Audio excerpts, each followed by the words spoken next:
Ah ben merci. Je voulais remercier aussi les organisateurs parce que c'est un vrai plaisir d'être là au mois d'avril. Euh, donc je vais vous parler de polarisation de la lumière, de chiralité évidemment, de plasmonique et en particulier de plasmonique sur des surfaces. Et donc tout ce qu'on essaye de faire, c'est de comprendre ce qui se passe pour la polarisation de la lumière en interaction avec des structures plasmoniques dont on va contrôler parfaitement la forme et la position pour essayer d'aller vers des effets un peu fins de polarisation. Alors, comme évidemment, je vais mettre 45 minutes, mais que peut-être arriver un peu juste, je voulais d'abord remercier les gens qui ont participé à ce travail, à l'INSP, d'autres laboratoires, les financeurs aussi. Et à l'INSP, je pense qu'il faut insister, je pense que tout le monde le fait, sur les doctorants qui font quand même le travail et qu'on présente. Voilà. Alors, on va commencer. Moi, j'ai aussi essayé de remonter dans le temps. Alors, voici le plan. J'essaie de remonter dans le temps et en particulier sur qu'est-ce que la polarisation. Et finalement, c'est assez amusant parce que ce sont les travaux de Malus qui regardaient avec un héliostat, qui utilisait un héliostat pour envoyer de la lumière, une source de lumière, et puis regardaient les effets de réflectivité, d'intensité sur des réflexions d'incidence oblique sur des surfaces. Et alors, un héliostat, ça reflète la lumière du Soleil. Donc, a priori, le Soleil est au sud, l'héliostat est au nord. Et donc, tous les effets qu'il regardait en faisant tourner ces lames, il les repérait par rapport au pôle nord-sud, est-ouest. Et donc, il voyait des effets qu'on comprend bien en termes d'angle de Brewster. Et donc, l'intensité qui variait avec l'orientation de sa lame. Et du coup, il décide d'appeler les effets qu'il observe sur l'intensité comme étant relié au pôle, donc nord, sud, est, ouest, et donc il appelle ça la polarisation. Donc au départ, la polarisation, c'est ce qu'on voit avec une boussole. Alors évidemment, Maxwell va établir les équations qui relient les phénomènes électriques et magnétiques dépendant du temps. Il montre que les solutions de ces équations sont propagatives, il n'y a pas d'équation de résolution stationnaire, que les ondes se propagent à la vitesse de la lumière, et donc évidemment, ce sont des ondes. La lumière est une onde électromagnétique. Et là, je vais perdre mes étudiants, ou les étudiants du labo. En optique, le champ magnétique ne compte pas, et donc on considère surtout la polarisation électrique, ou l'évolution du champ électrique, comme étant la seule source d'interaction de la lumière avec la matière. Si vous voulez changer d'avis, vous pouvez aller écouter les posters des étudiants qui sont au fond, et vous verrez que le champ magnétique est aussi important.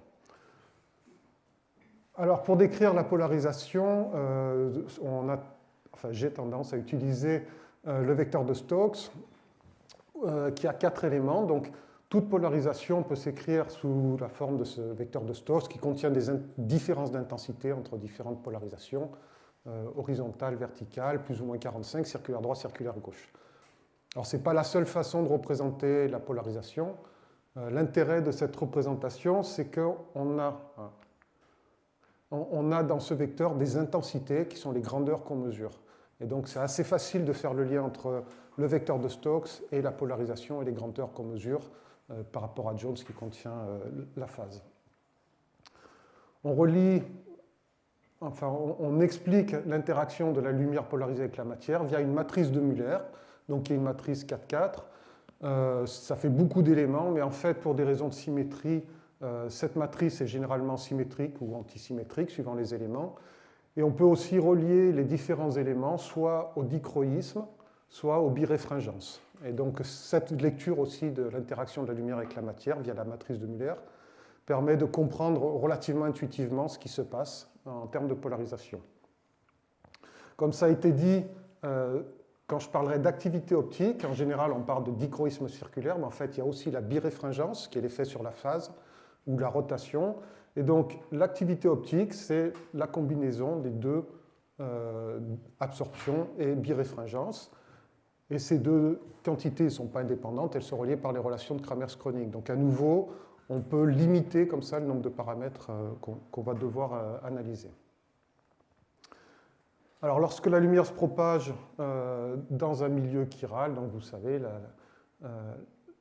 depuis Pasteur et Biot même avant, l'intensité transmise va dépendre de la polarisation. Donc la polarisation circulaire droite et circulaire gauche ne se propagent pas de la même façon. Pasteur regardait la rotation du plan de polarisation, mais en fait, comme on l'a vu juste avant, la rotation est liée au pouvoir rotatoire, la biréfringence, et donc fatalement, il y a aussi de l'ellipticité qui est introduite. Alors elle peut être très faible, mais ce n'est pas possible d'en avoir un sans l'autre. Tout ça se retrouve dans le vecteur de Stokes et on peut relier les effets de rotation et de biréfringence, de rotation et d'ellipticité au vecteur de Stokes. Et donc, quand on mesure le vecteur de Stokes, on peut séparer comme ça ces deux quantités. À nouveau, de base, donc la rotation va être reliée à la différence d'indice, l'ellipticité à la différence d'absorption, ces deux grandeurs étant à nouveau reliées par les relations de Kramers-Kronig, on comprend bien que celle-ci aussi. Alors, maintenant, ce qui va m'intéresser, c'est avoir des structures plasmoniques, essayer de savoir quels sont les modes excités et quelle va être la polarisation induite par ces modes. Donc, vous connaissez tous donc, ce qu'on a pour un plasmon, avec un courant oscillant et résonnant, avec une séparation de charge. Et donc, on peut calculer le diagramme de rayonnement. Donc, vous retrouvez ce diagramme de rayonnement qui est exactement celui d'un dipôle électrique oscillant. Donc, le diagramme de rayonnement du dipôle, ou celui qu'on peut calculer de façon un peu force brute, avec des calculs par élément fini, sont exactement les mêmes. On voit aussi que la polarisation est décrite par le rayonnement du dipôle et que la polarisation est linéaire. Donc, avec ce dipôle électrique, on ne peut pas générer de polarisation circulaire. Alors, ce sont des effets qui existent, hein, si vous reconnaissez l'endroit. Ces effets sont exactement ceux qui font que la lumière du ciel est bleue. Et puis, on a aussi des effets sur les réflexions diélectriques. Donc, pour l'instant, on arrive à générer de la polarisation linéaire. On va voir comment faire plus compliqué. Donc, on peut allonger notre tige, et puis on va avoir différentes bandes d'absorption. Et ces différentes bandes d'absorption sont associées à différents modes de notre tige qu'on peut identifier à ce qu'on a dans n'importe quel système résonant. Hein. Ce sont des modes d'ordre supérieur. On peut calculer les diagrammes de rayonnement. On voit que, à nouveau, celui-ci correspond à un moment dipolaire, un mode dipolaire. Celui-ci, ça ressemble plus à un quadrupôle linéaire, où on a deux dipôles qui oscillent en opposition de phase et qui sont alignés. Et puis là, on commence à avoir des modes plus compliqués. Malgré tout, tous ces modes rayonnent de la polarisation linéaire. Donc on n'arrive toujours pas à générer comme ça nos polarisations circulaires. Et donc pour faire des polarisations circulaires ou elliptiques, on doit changer la forme de nos résonateurs. Alors typiquement, la façon la plus simple de déformer une tige, ça va être faire un U. Si on regarde les bandes d'absorption de ces résonateurs en U, on voit différentes bandes d'absorption qui se reflètent ici dans la transmission par des trous. Et on peut identifier les courants par des calculs par élément fini. Et on va voir que le mode de basse énergie correspond à un courant qui circule dans notre résonateur oscillant. Ce mode ici correspond au mode où on a un seul nœud avec des courants en opposition de phase. Donc c'est exactement ce qu'on avait avec les nanotiges. Ici, on a deux nœuds, et puis ici, on a un mode transverse qui va nous servir un peu plus tard. Donc là, pour l'instant, on retrouve simplement les mêmes modes. La grosse différence, c'est que maintenant, on a un courant qui circule et qui fait une boucle. Et donc, si vous vous rappelez vos cours d'induction, bio et savoir, etc., lorsqu'on a une boucle de courant, on a potentiellement un champ magnétique au milieu, donc un moment dipolaire magnétique, et puis on a une séparation de charge aussi, donc un moment dipolaire électrique. Donc ce mode, généré par cette boucle de courant, contient ces deux contributions. À nouveau, on peut calculer les diagrammes de rayonnement du dipôle électrique, dipôle magnétique. Les deux sont polarisés linéairement. La grosse différence, c'est que maintenant, ces deux rayonnements s'additionnent de façon cohérente. Et donc le champ rayonné en champ lointain est la superposition cohérente en amplitude, donc de ces deux polarisations. Et on voit qu'il va y avoir certaines directions où les polarisations vont être orthogonales, donc en particulier dans celle-ci, où la polarisation sort ou rentre du tableau, alors que là, elle est dans le tableau. Donc on a deux polarisations orthogonales, et ces deux polarisations sont déphasées de π sur 2, et donc le résultat, c'est que si on regarde le degré de polarisation de la lumière rayonnée par ce système, on génère de la polarisation circulaire. Alors, notre travail va consister en général à essayer de relier ces modes à quelque chose via le tenseur polarisabilité au champ excitateur. Donc on a un champ qui excite, on génère des moments dipolaires électriques et magnétiques et on va essayer de quantifier ce tenseur de polarisabilité qui nous permet de décrire l'interaction de la lumière avec la matière et donc d'essayer de comprendre les états de polarisation générés par ces résonateurs. Alors ce qu'on calcule ici, on peut l'observer, hein, si on mesure le dichroïsme circulaire en fonction de l'orientation. Donc ce cercle ici, c'est la longueur d'onde en radial et en polaire, c'est l'orientation de la lumière par rapport à ces résonateurs. Et on voit que lorsqu'on excite les modes où il y a des distributions des boucles de courant, eh bien, on a du dichroïsme circulaire qui est généré, et en particulier ici à basse longueur d'onde, le fameux mode que je vous ai montré. Ça a été observé aussi en émission. Donc là, ce qui a été fait, c'est des résonateurs exactement les mêmes. Il y a un spacer de diélectrique et puis des nanocristaux qui sont répartis en surface de façon aléatoire. Et ce qui a été regardé, c'est l'émission, l'état de polarisation de la lumière émise. Et ce qu'on retrouve, c'est exactement le schéma que je vous ai montré, mais ici projeté dans le plan, où dans une direction d'émission, on a une polarisation circulaire gauche, et dans l'autre, une polarisation circulaire droite. Donc on retrouve exactement notre diagramme de rayonnement qu'on explique très bien par le fait que leurs émetteurs ici sont couplés au dipôle électrique et magnétique du résonateur. Donc on imprime dans la fluorescence le diagramme de rayonnement des résonateurs. Alors, on veut déterminer, faire le lien entre les propriétés microscopiques de nos résonateurs et l'émission. Pour ça, il faut passer par le tenseur de polarisabilité. Vous avez vu, c'est un tenseur où il y a 4 éléments a priori. Les éléments dépendent de x, y et z. Donc, on a un tenseur 6,6 à calculer. En fait, on n'a pas 36 éléments indépendants à calculer, heureusement. Un concept important en optique, c'est la réciprocité, donc, qui a été établi pour autre chose que l'optique, mais qui a été adapté à l'optique, au électromagnétisme par Lorentz. Et donc ça dit que si on échange le rôle de la source et du détecteur, on doit retrouver les mêmes courants générés sur la source et le détecteur par le champ émis par le détecteur ou la source. Donc il y a une revue de Jean-Jacques Greffet là-dessus qui est assez simple à lire. Donc ce que Lorentz a établi, c'est cette relation, ça c'est l'échange de la source et du détecteur. On a les équations de Maxwell avec les sources, les relations constitutives qui contiennent le tenseur. Et donc lorsqu'on injecte ces relations dans le théorème de réciprocité, on s'aperçoit que le tenseur de polarisabilité d'une structure plasmonique, en fait, a des propriétés de symétrie. Les tenseurs électriques et magnétiques sont symétriques, et les tenseurs de couplage magnétoélectrique ne sont pas indépendants, en fait. EM et ME sont opposés et transposés l'un de l'autre. Il y a un autre concept qu'on utilise souvent en optique, c'est le retournement, le retournement temporel, où c'est différent parce que là, on dit, eh bien, qu'est-ce qui se passe au niveau de la source si j'émets depuis le détecteur? Et donc, c'est un autre concept qui conduit à d'autres symétries, en particulier celle que je vous ai montrée sur la matrice de Muller. Donc ce sont des concepts un peu différents. La réciprocité est beaucoup plus fondamentale et en général, tous les matériaux sont réciproques. Les matériaux non réciproques, dits télégènes, ne sont pas réciproques parce qu'il y a un champ magnétique et que lorsqu'on fait le calcul, on ne met pas le champ magnétique dans le calcul. Donc on oriente l'espace sans le dire. Et du coup, le résultat, c'est que le matériau n'est pas réciproque. Mais en fait, les matériaux sont réciproques.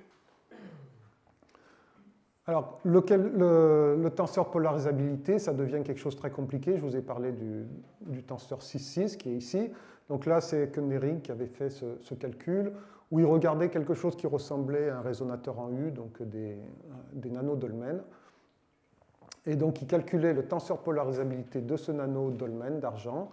Voilà, tenseur de polarisabilité. Pour ça, on est obligé de calculer tous les états d'excitation, donc essayer toutes les polarisations, regarder toutes les directions. Donc ça fait beaucoup de considérations d'illumination et de polarisation à prendre en compte. En simu, il n'y a pas de souci, on peut le faire. Donc on obtient ce tenseur de polarisabilité qui est en fait beaucoup plus complexe parce que vous voyez qu'il y a des termes multipolaires, quadrupolaires. Les gradients des champs sur la surface vont aussi jouer. Malgré tout, on retrouve quand même la symétrie par rapport à la diagonale. Donc pour alpha E, M, ces deux qui sont transposés l'un de l'autre. Et bon, ça n'a pas été calculé, mais on observe quand même que la symétrie par rapport à la diagonale est conservée pour les termes multipolaires. Donc c'est quand même quelque chose qui va faciliter l'analyse. Alors ce qui est important quand on fait des études sur des surfaces, bon, ça a été dit hier, c'est qu'est-ce qui se passe lorsqu'on a un résonateur, fut-il demi, donc ici du silicium. Alors si on calcule le tenseur de polarisabilité d'un disque de silicium, on voit qu'on a les tenseurs électriques et magnétiques voilà, avec leur symétrie, et puis on peut avoir, s'il est suffisamment grand, des termes multipolaires qui apparaissent. Et comme disait Émile hier, lorsqu'on rajoute une surface, donc là c'est toujours notre résonateur de silicium avec un substrat de verre, ce qui se passe sur le tenseur de polarisabilité ici, c'est qu'on voit des termes apparaître dans le couplage magnétoélectrique. Donc ça veut dire qu'un objet qui n'est absolument pas chiral, qui n'est même pas plasmonique, bon, qui est résonant, qui n'est pas plasmonique et qui n'est pas chiral, si vous le mettez sur une surface, vous allez voir apparaître des termes dans le couplage magnétoélectrique, et alors la conséquence de ça, c'est que vous allez générer de l'activité optique. Donc la présence d'un substrat peut générer de l'activité optique. Donc ça, c'est une difficulté dans les mesures qu'on fait en plasmonique. Voilà. Alors on a essayé de faire ce type de mesure, déterminer le tenseur de polarisabilité d'un résonateur en U. Alors un résonateur, c'est tout petit, vous voyez, ça fait 200 nanomètres. Pourtant, ça diffuse la lumière. Hein, je ne sais pas si on le voit, mais ici, il y a un petit point rouge. Donc en optique, on voit le tenseur, le résonateur. Donc ça, c'est pratique parce que ça nous permet quand même d'aller faire une mesure de transmission sur ce résonateur. Ici, vous voyez en imagerie la surface qui contient le résonateur, avec le résonateur qui est un petit point noir, donc il absorbe la lumière. Il la diffuse aussi d'ailleurs. Il absorbe. Et on va changer l'état de polarisation, d'excitation et d'analyse. Et on va essayer de mesurer, donc là c'est le point de mesure qu'on va venir placer sur le résonateur. Et on va mesurer la transmission de ce résonateur en fonction de la polarisation, essayer de refaire ce que proposait Koenig. Alors, ce qu'on s'attend, c'est en incidence normale, si on est entre polariseurs croisés, c'est pas avoir de transmission. C'est ce qu'on a vu tout à l'heure sur notre modèle simplifié de dipôle. Lorsqu'on est en incidence oblique, puisqu'on génère de l'activité optique, on a la superposition de deux modes dipolaires électriques et magnétiques qui rayonnent du circulaire. Donc si on se met entre polariseurs croisés, on doit avoir de la lumière qui est transmise. Et dans cette direction, on s'attend à ne pas avoir de lumière transmise puisqu'on n'excite pas les modes magnétoélectriques. Et ce qu'on mesure, c'est un petit peu ça. Donc ici, en incidence normale, on n'a pas de transmission. Lorsqu'on a une incidence oblique et qu'on excite des modes qui rayonnent en polarisation circulaire, au mode magnétique, on voit effectivement de la lumière qui est transmise. Au mode qui ne génère pas de polarisation circulaire, on ne voit pas de lumière transmise, tout va bien. Ici, ce qu'on voit apparaître, c'est qu'on devrait s'attendre à ne rien voir, mais en fait, pour une polarisation, un état de polarisation, on voit quelque chose qui est transmis. Et donc ça nous permet de rentrer dans la complexité de ce système, qui est qu'on a aussi des modes multipolaires qui s'ajoutent. Et donc on se retrouve avec ce tenseur 12-12 à la Koenig, qu'on peut simplifier dans une certaine mesure en négligeant les gradients des champs, grâce à quoi on peut établir ce tenseur de polarisabilité d'un résonateur. Et donc on retrouve ce qu'on a avec des calculs avec ces résonateurs. Alors là, on regardait le champ lointain. On essaye maintenant qu'on comprend et qu'on arrive à contrôler l'état de polarisation de résonateur, qu'est-ce qu'on peut faire en champ proche? Alors, les résonateurs plasmoniques, vous savez très bien, sont sensibles à l'environnement, et c'est utilisé dans les capteurs. Hein. On regarde la résonance du plasmon, on change l'environnement, on regarde comment le plasmon se décale, et on a une information sur ce qu'il y a dans le champ proche. Donc notre idée, c'était, est-ce que maintenant qu'on contrôle la polarisation, on peut être sensible à la chiralité de l'environnement? Alors pour ça, on a essayé de regarder des temporines, qui sont des petites peptides. Donc la chiralité, bon, il y a des acides aminés qui ont une chiralité de configuration, mais on a aussi une conformation, vous voyez, en hélice. Et donc ces peptides sont trouvés sur des grenouilles. Je ne garantirai pas qu'on n'ait pas, tué des animaux dans ces expériences, mais en tout cas, ce n'est pas nous qui l'avons fait. Donc on a ces temporines qui sont transformées pour avoir un thiol. Et donc, on est sûr que ça va pouvoir se greffer sur une surface d'or. Et donc, on a ces temporines chirales qu'on essaye de venir greffer sur des surfaces d'or avec l'idée de regarder l'évolution de la chiralité de la temporine lorsqu'elle se greffe, parce que cette chiralité, comme ça a été dit, mentionné, cette chiralité de conformation est ce qui induit l'activité antibactérienne. Donc, c'est extrêmement important de pouvoir conserver la conformation et de contrôler ce qui se passe lorsqu'on est sur une surface. Si on imagine faire des surfaces antibactériennes, et donc les surfaces antibactériennes dans les hôpitaux, on voit tout de suite à quoi ça peut servir. Donc voilà, on essayait de suivre la chiralité, donc ça veut dire faire des mesures lors de l'absorption et des mesures polarisées.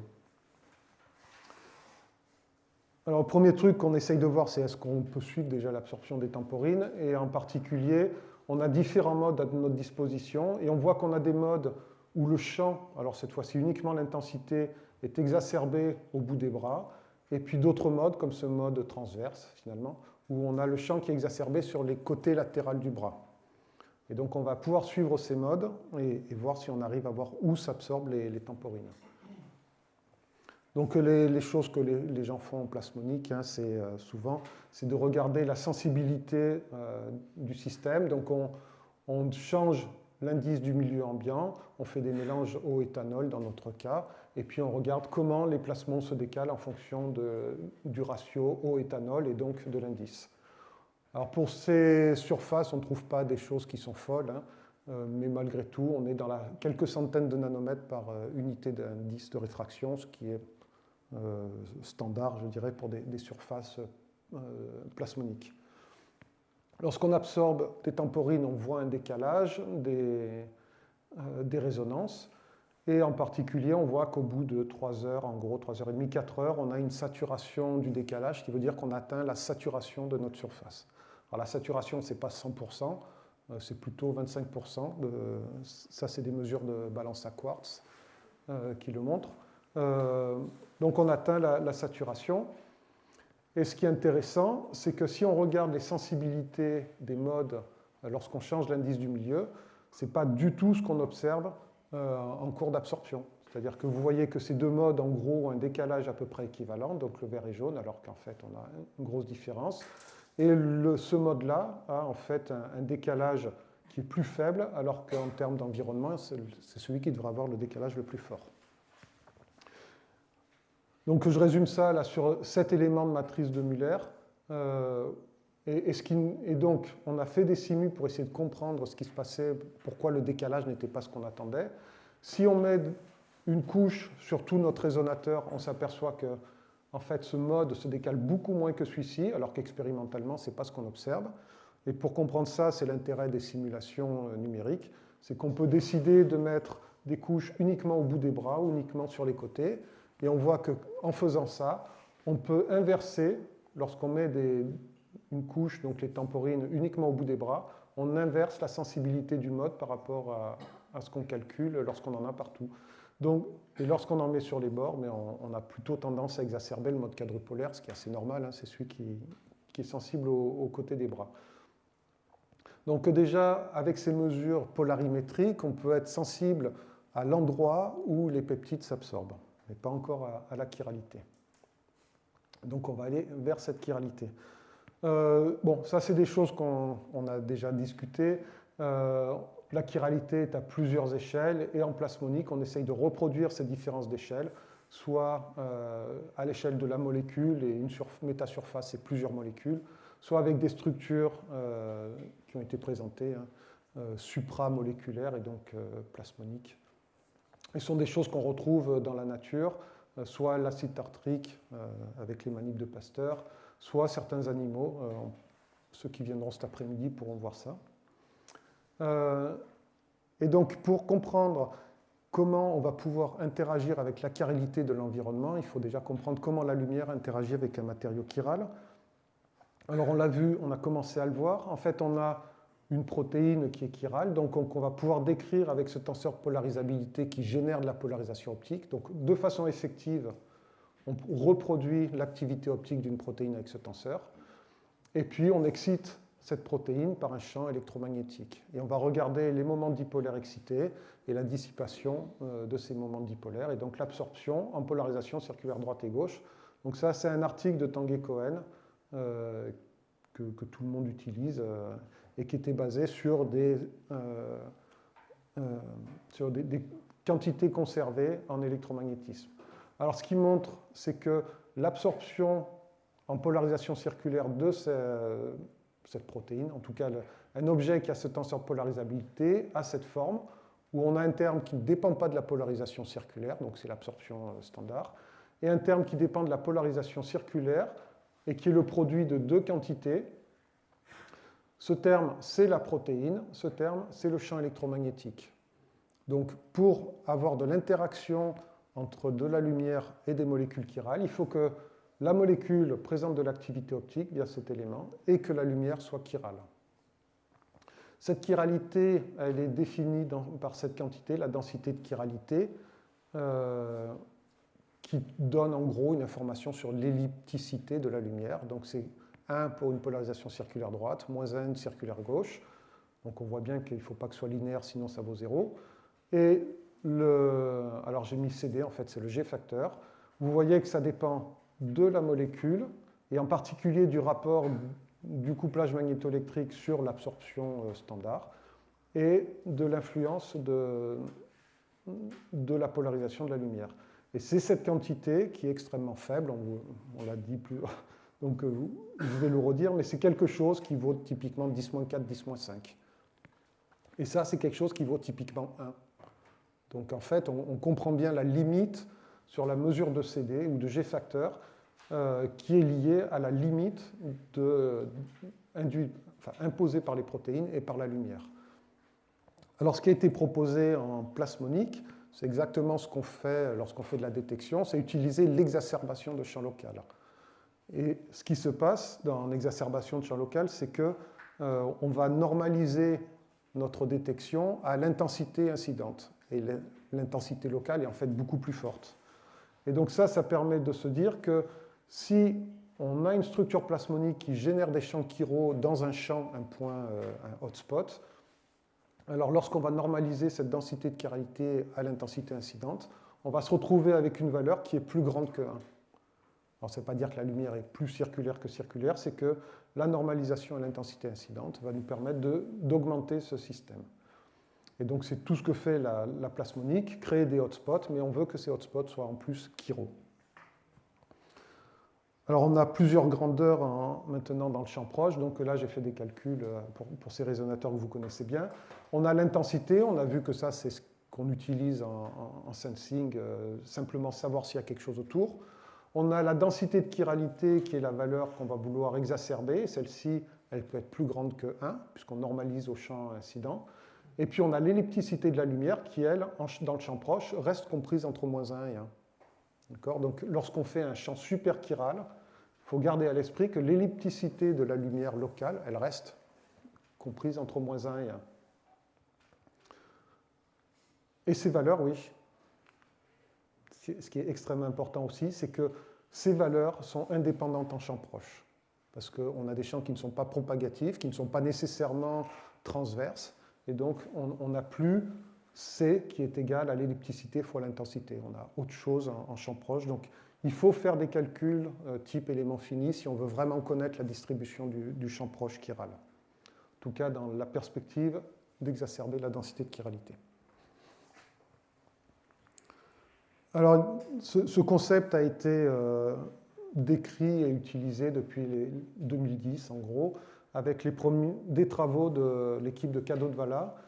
Et leur idée, ça a été que pour générer des champs chiro, il fallait prendre des résonateurs chiro, ce qui n'était pas idiot. Alors, le problème, c'est que lorsqu'on fait des surfaces plasmoniques, on ne peut pas avoir plusieurs chiralités. Enfin, on est obligé de faire plusieurs surfaces si on veut sonder circulaire droit et circulaire gauche. Donc, ils ont des petits résonateurs ici qui étaient des gamadions. Ils mesurent dichroïsme circulaire en incidence normale. Et puis ensuite, ils ont absorbé des protéines et essayé de regarder ce qui se passait sur ces surfaces, comment le CD des surfaces évoluait lorsqu'on absorbait des protéines. Donc les protéines, elles ont une chiralité qui est fixée. Et la façon de modifier la chiralité, c'est de changer la surface. Et donc, ils ont essayé plusieurs protéines avec différentes configurations. Des protéines qui sont dénaturées. Et ce qu'ils observent, alors là je présente la lactoglobuline, ils ont plusieurs protéines, ils ont tout un tableau, mais pour la lactoglobuline en particulier, ils observent un décalage des résonances de plasmon, ce qui est normal, hein, on change l'environnement d'un résonateur plasmonique, on a un décalage, mais on a aussi un décalage qui dépend de la chiralité de la surface, de l'énantiomère de surface qu'on regarde. Et donc, ils affirment que la différence de décalage, ce delta, delta lambda, est lié à la chiralité de la molécule. Ils observent des décalages qui peuvent atteindre 16 nanomètres, donc ça, c'est énorme. La même équipe a étudié des systèmes un peu plus compliqués, où cette fois-ci, les échantillons sont faits par nano-imprint. Ça permet de faire des grandes surfaces et puis de façon répétée. Par contre, lorsqu'on dépose de l'or sur une surface, un PDMS typiquement, avec le nano-imprint, on obtient une structure couplée avec un trou qui est le fantôme de ce qu'on a imprimé, et puis le trou qui est rempli a donc un résonateur positif et un résonateur négatif qui sont collés, ce qui veut dire qu'on a une structure hybride avec un couplage, résonance de trou, résonance de résonateur. Et l'hybridation de modes permet d'avoir un mode brillant et un mode sombre. Et en particulier, ce qu'ils affirment, c'est que ces modes étant chiro, eh bien, si on met une molécule chirale, alors l'hybridation de mode va changer via interaction par un environnement chiral. Et donc, c'est ce qu'ils observent avec une surface soit énantiomère droite, soit énantiomère gauche. La protéine, elle ne change pas. Et donc, il faut regarder cette petite différence ici qui est caractéristique de l'interaction avec une molécule chirale.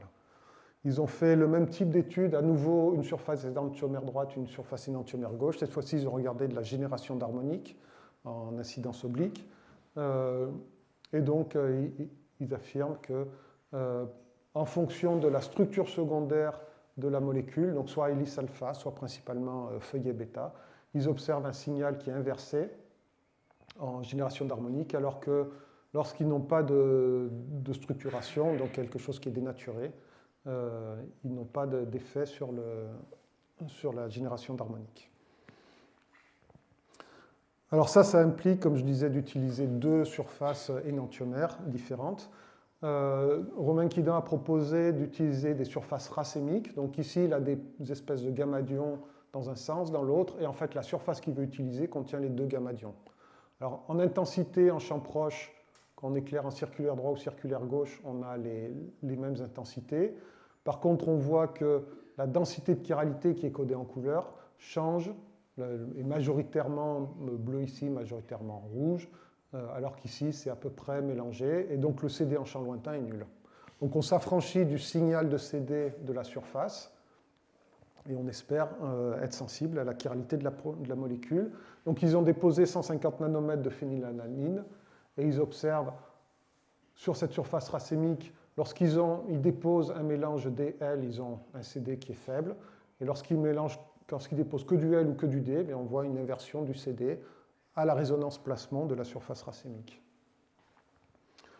Et puis pour aller encore plus loin vers une surface qui n'est pas chirale, qui ne présente pas de CD, il y a ces calculs qui ont été faits par l'équipe de Thomas Weiss, où c'est des calculs faits par COMSOL, où on met des molécules chirales, donc c'est un tenseur de polarisabilité tel qu'on l'a vu avec du couplage magnétoélectrique, au bout de résonateurs.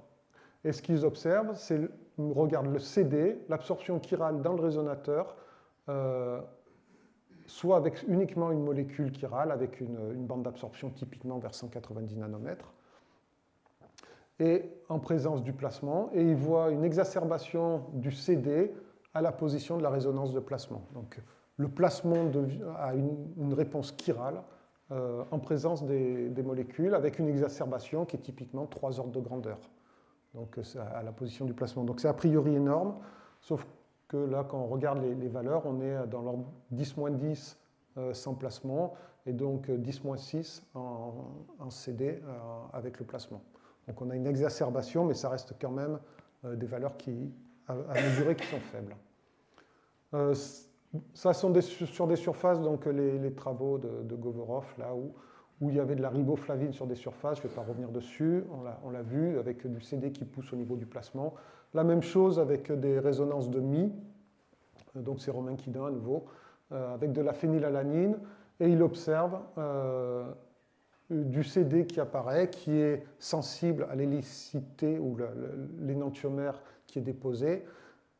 Mais ce qui est un peu étonnant, mais bon, c'est ce qu'ils observent, c'est que le CD apparaît à la résonance électrique et pas ici dans les résonances de Mi, on peut avoir du couplage magnétoélectrique. Donc on s'attendrait à avoir quelque chose plutôt ici, ils observent plutôt à la position du dipôle électrique. Alors on a essayé de faire ce type d'études, je vous ai dit on a déposé des temporines, on a essayé de greffer différentes protéines, hémoglobine, bêta-lactoglobuline, etc., sur nos surfaces, et puis voir si on voyait la chiralité. Alors quand on fait des mesures sur des surfaces, il y a quand même quelque chose qu'il faut prendre en compte.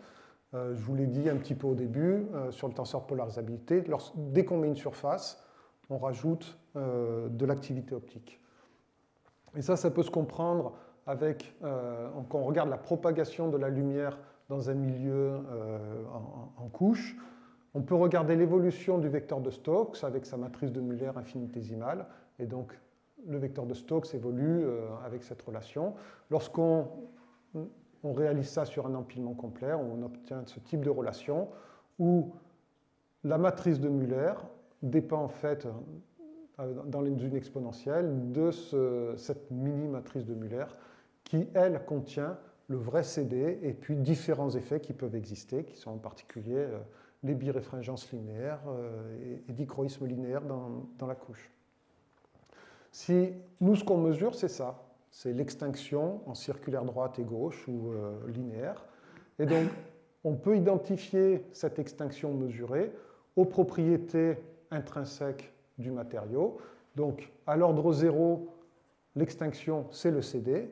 Mais en fait, lorsqu'on a différents effets, on s'aperçoit que dans l'extinction circulaire, on a aussi des effets liés au dichroïsme et aux biréfringences linéaires. Et de la même façon dans la rotation.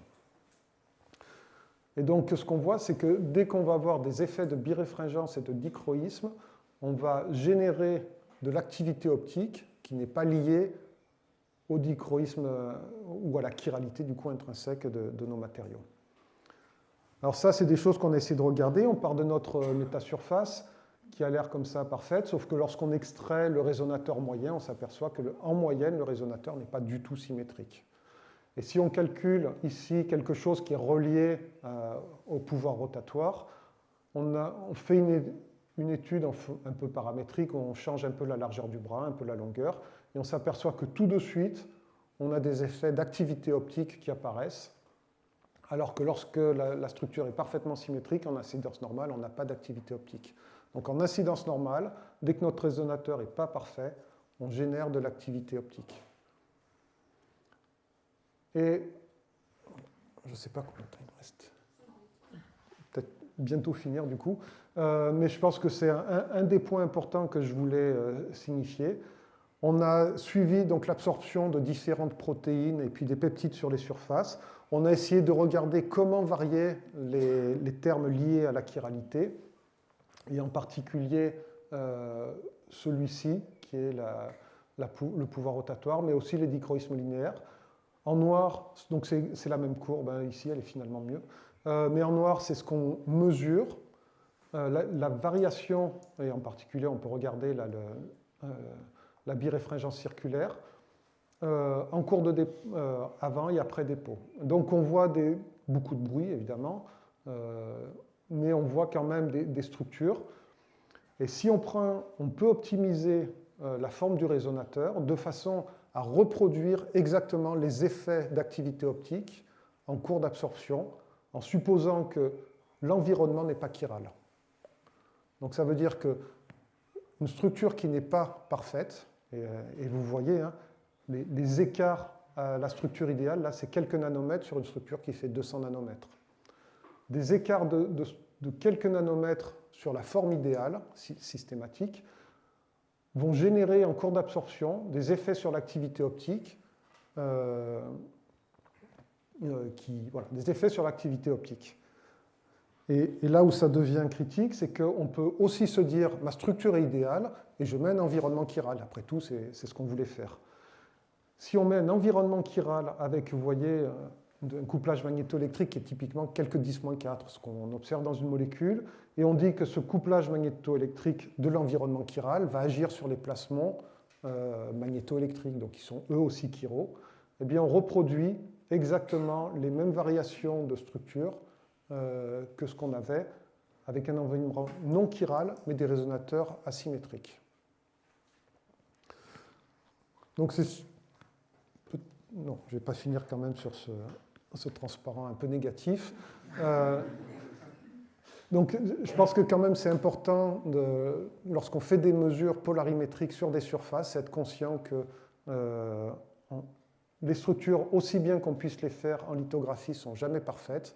Et donc on a potentiellement un signal de fond et une évolution de signal qui n'est pas simple lorsqu'on mesure lorsqu'on essaye de mesurer l'activité optique. Je voulais... Si, ça c'est des calculs d'extinction circulaire sur une structure qui, elle, du coup, n'est pas chirale du tout, mais qui est légèrement déformée.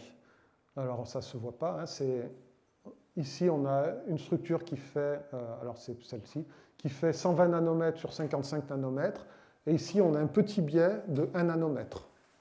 Donc, elle n'est pas parfaitement rectangulaire. Cette structure génère du dichroïsme circulaire en incidence normale. Et si on calcule, si on mesure la matrice de Muller complète, on peut analyser la contribution de la chiralité de la structure. On s'aperçoit qu'en fait, principalement ce que l'on voit, l'activité optique qu'on mesure est principalement liée aux effets de biréfringence linéaire et circulaire.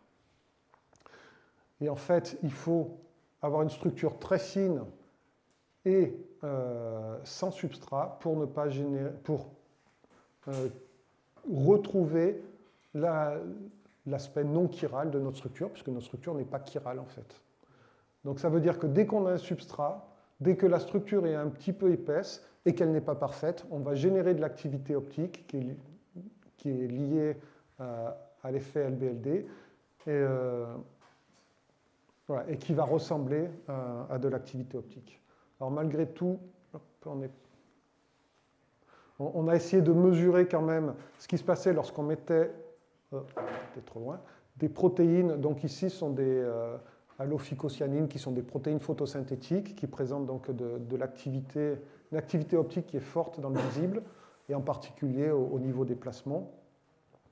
Donc ça, c'est O'Brien qui a construit tout ce setup qui permet de faire des mesures dans un microscope de CD.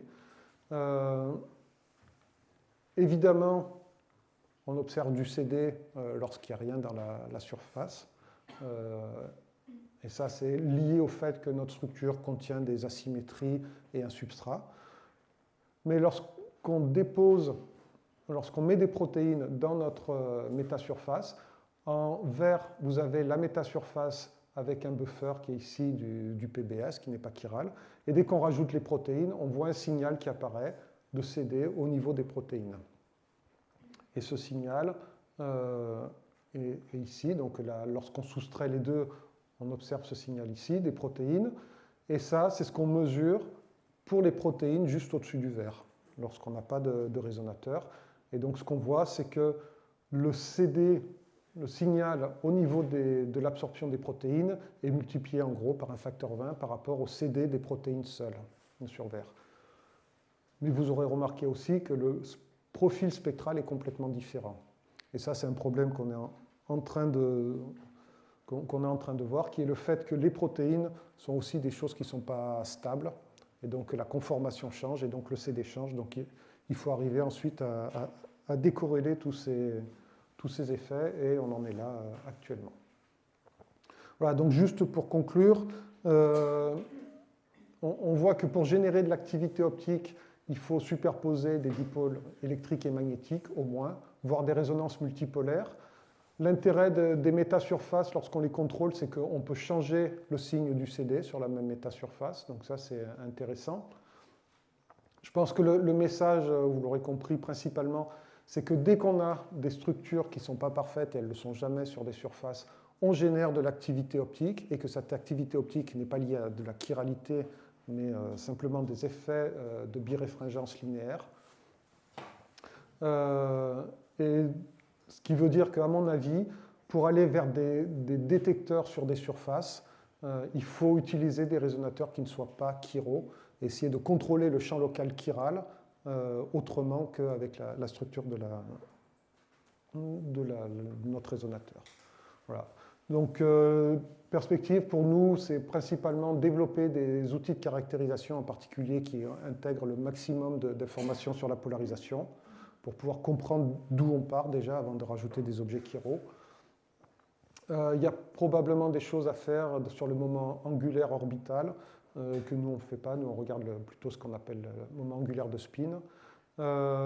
Utiliser ces structures pour générer de la polarisation circulaire. Si vous allez voir le poster de Chantal, vous verrez qu'on peut aussi coupler la lumière et magnétisme.